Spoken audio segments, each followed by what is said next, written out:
They had Mile Square, and then Mason. Then there were several more since then. So I went to Mile Square and I worked there for quite a while they were doing the second phase of development. They were adding on a lot of things. We had a lot of problems with the contractor there that was, let's say he wasn't very good. It was a company that I don't know too much, Western Landscaping or something, and we had a lot of breakdowns and a lot of problems, but we got through that. And then there was an opening. One of the rangers was retiring or something, and closer to my home, Laguna Niguel Regional Park. So I took that opening down there. I went down to Laguna Niguel, and I was ranger in charge there when we first started bringing some trout stocking the lake there. They had a lake there. There's a drainage reservoir actually, and with a dam. And so we started stocking trout and some other fish there too. We did have fish stocking at Mile Square for the kids. They brought in some bass and simple little fish for the children, and some of the older people used to fish there. I don't want to get into the whole mechanics of why we had it. We had most of these parks, we have large lakes, and they're called spreading ponds. And so because of a great amount of turf grass, in order to water these parks, if they turned on all the power of the water, some of the people in the local area may not have any water. So what we did was we watered mostly at night, and these spreading ponds had underground springs and wells that filled them up. And we had large pumps in there, and that way we were able to water the parks at night because of the large turf grass areas. So then when I got to Laguna Niguel, that was a brand new park. It had only been open a few years. And I worked there for a while, and then I took a vacation. And when I came back from my vacation, they said, "You're going to South Beaches." South Beaches had a lot of problems, and that was Dana Point Harbor, Capistrano Beach Park, Salt Creek, and the parks down there.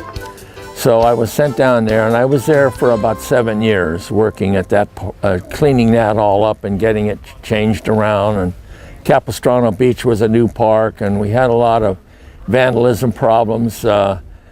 During that period of time, they burnt the lifeguard station down at Salt Creek. They shot up the concession stand. They did a lot of problems. A problem in the beach parks is you have the locals that were surfing and use the parks for family use, but you had a lot of transit people coming in, and they would come in and cause a lot of damage. And at Capitol Beach Park, I went down there one day, and the whole restroom was all sprayed with orange paint inside. I mean, you know, these are things you get your men in there and you clean it up and you start over again. But the parks, as I see it, people ask me many times what I thought these parks meant to the people. And this is a refuge to get away from your busy freeways and your everyday life of hustle and bustle, and you can come here with your family and relax. If it's a day-use park, you come for the whole day. They would come in early in the morning, bring all the food and the family in, and they would stay. And we'd have games, and we'd have all kind of different things.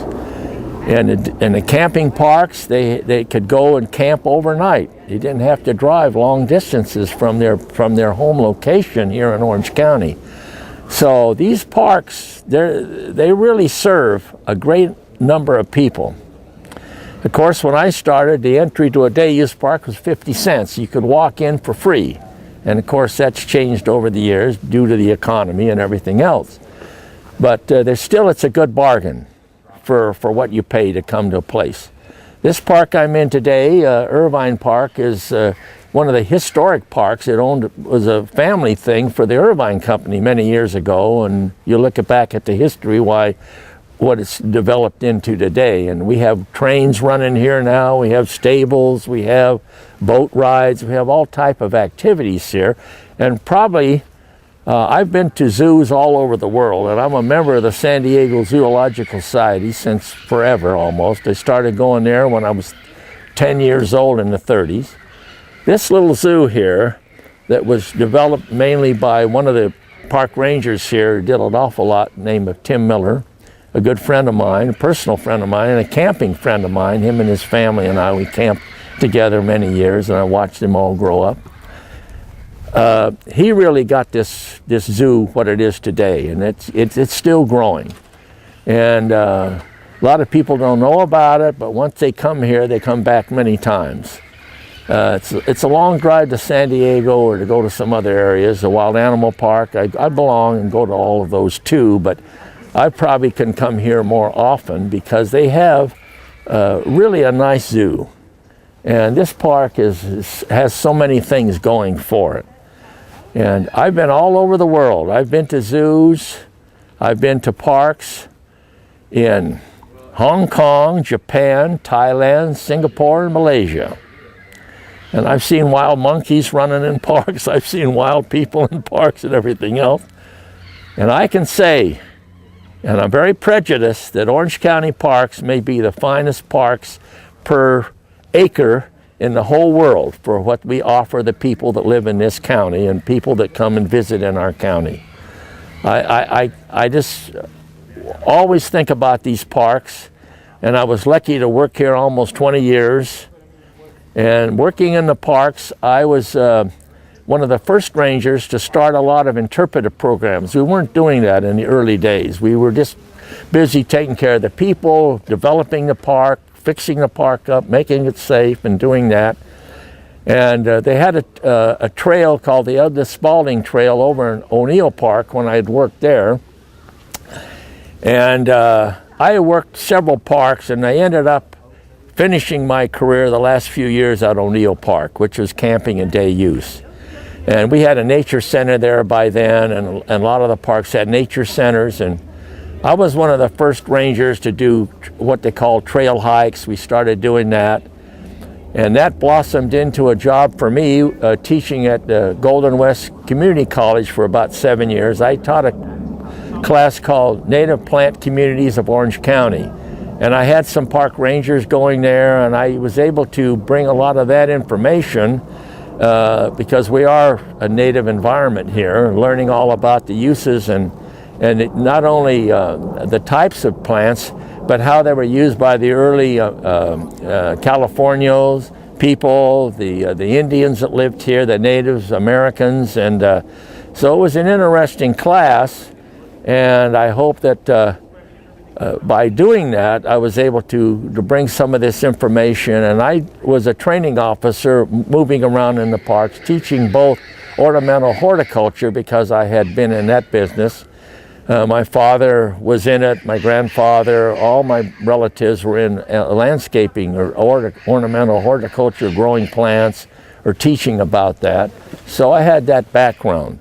But I would say the most important thing that I did while I worked in the parks was I was able to be on some interview boards, and I got a little bit of flack about it. I was instrumental in hiring some of the first ladies in the Parks Department, and it was all males, and it was pretty much all male. There weren't too many ethnic groups in the parks either.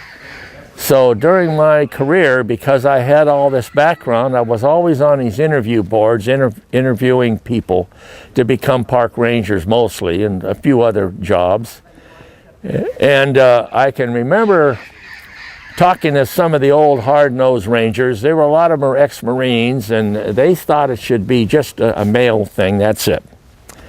And I said, well, I think we're going to probably start looking at some candidates from the female gender. And the first thing they said, oh, we don't want to do that. They're all going to get pregnant. And I said, well, I hope so, because I can't myself.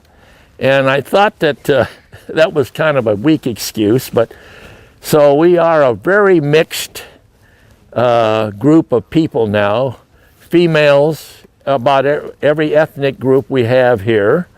And so I was part of that, helping to do that, and I'm proud of that because it should be that. This is for everybody. It isn't for just a few select people. So I had almost 20 years in, a little bit short of 20. My wife was retiring from her job as a shoe manager for Buffum shoe at the department store, and we both retired, and I was able to do some world travels and trips along the way. She's passed away, and so I kept traveling, but I come back to the parks a lot. I go to the harbor. I'm working now with the Ocean Institute, which is down there in my 10th year at Dana Point Harbor, and I hope to stay there for quite a few years. I work there as a volunteer, and that's a great learning place too. And that's a county, it's on the county property, but it's a private group that took it over when the county had some physical problems, and it was called the Marine Institute when I first was hanging out there, and now it's the Ocean Institute. And we did over 110,000 children there and people last year, so it's a big, great thing in this county. We have marine science, we have the natural camping areas where we have all kind of things that people can do. And what can I say, but I'm an Orange County Parks person till the day I die. I will be going to these parks and other parks too, and that's it.